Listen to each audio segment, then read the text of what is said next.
ನಮಸ್ತೆ ಸ್ನೇಹಿತರೆ, ಸುಮಿತ್ರಾ ತನಯ ಯೂಟ್ಯೂಬ್ ಚಾನಲ್ಗೆ ಸ್ವಾಗತ.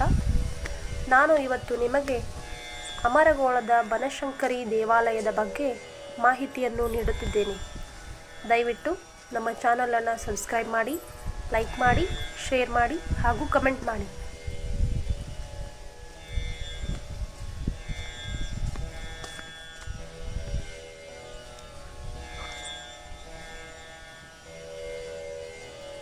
ದೇವಾಲಯದಲ್ಲಿ ಗರ್ಭಗುಡಿ, ತೆರೆದ ಅಂತರಾಳ, ನವರಂಗ, 2 ಮುಖಮಂಟಪವನ್ನು ಒಳಗೊಂಡಿರುವ ಈ ದೇವಾಲಯ ಮರಳುಗಲ್ಲಿನಿಂದ ನಿರ್ಮಿಸಿರುವ ಅತ್ಯಂತ ಆಶ್ಚರ್ಯಕರ ಹಾಗೂ ಕುತೂಹಲಕಾರಿ ವಿಷಯವಾಗಿದೆ.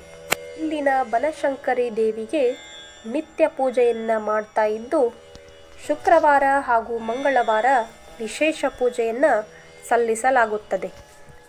ಶಿವರಾತ್ರಿಯ ದಿನದಂದು ಇಲ್ಲಿರುವ ಶಿವಲಿಂಗುವಿಗೆ ವಿಶೇಷ ಪೂಜಾ ಕೈಂಕರ್ಯವನ್ನು ಸಲ್ಲಿಸಲಾಗುತ್ತದೆ.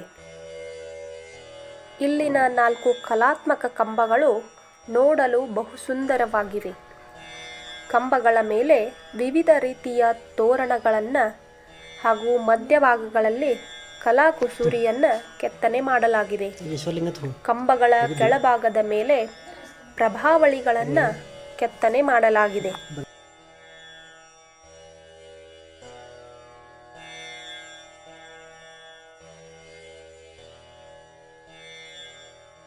ಈ ದೇವಾಲಯವು ತ್ರಿಕೂಟಾಚಲ ರಚನೆಯನ್ನು ಹೊಂದಿದ್ದು, ಪೂರ್ವ ಮತ್ತು ದಕ್ಷಿಣಕ್ಕೆ ಮುಖ ಮಾಡಿದ ಗರ್ಭಗೃಹವನ್ನು ಒಳಗೊಂಡಿದೆ.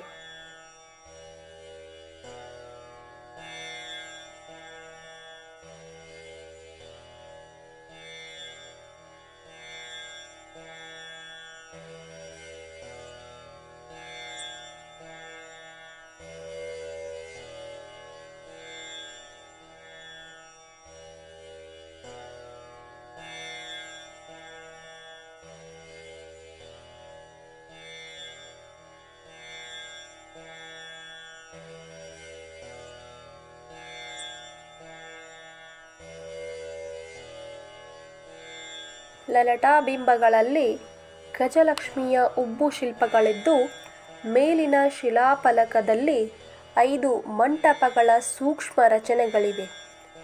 ಮಧ್ಯದ ಮಂಟಪವು ಗಣಪತಿಯ ಉಬ್ಬು ಶಿಲ್ಪವಿದ್ದು, ಇಲ್ಲಿನ ಕಂಬಗಳ ಮೇಲೆ ಗಣೇಶ, ನಟರಾಜ, ಭೈರವ, ವರಾಹ, ಉಗ್ರ ನರಸಿಂಹ, ವೀರಭದ್ರ ಇನ್ನೂ ಮೊದಲಾದ ದೇವಾನುದೇವತೆಯರ ಚಿತ್ರಗಳನ್ನು ಸುಂದರವಾಗಿ ಕೆತ್ತನೆ ಮಾಡಲಾಗಿದೆ.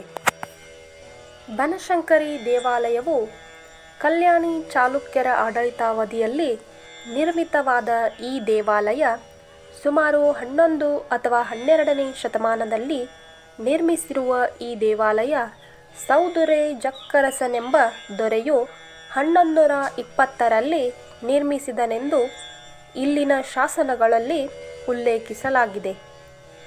ಈ ದೇವಾಲಯವು ಮರಳುಗಲ್ಲಿನಿಂದ ನಿರ್ಮಿತವಾದ ದೇವಾಲಯವಾಗಿದೆ.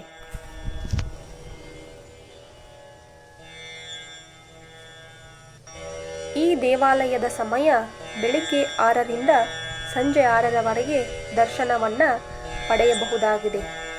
ಈ ದೇಗುಲವನ್ನು ಪುರಾತತ್ವ ಇಲಾಖೆಯು ಸಂರಕ್ಷಿಸುತ್ತಿದೆ. ಈ ತಾಣವು ಧಾರವಾಡ ಜಿಲ್ಲೆಯ ಅಮರಗೋಳ ಎಂಬ ಪುಟ್ಟ ಊರಿನಲ್ಲಿದೆ. ಧಾರವಾಡದಿಂದ 12.5 ಕಿಲೋಮೀಟರ್, ಹುಬ್ಬಳ್ಳಿಯಿಂದ 6.5 ಕಿಲೋಮೀಟರ್ ದೂರದಲ್ಲಿದೆ.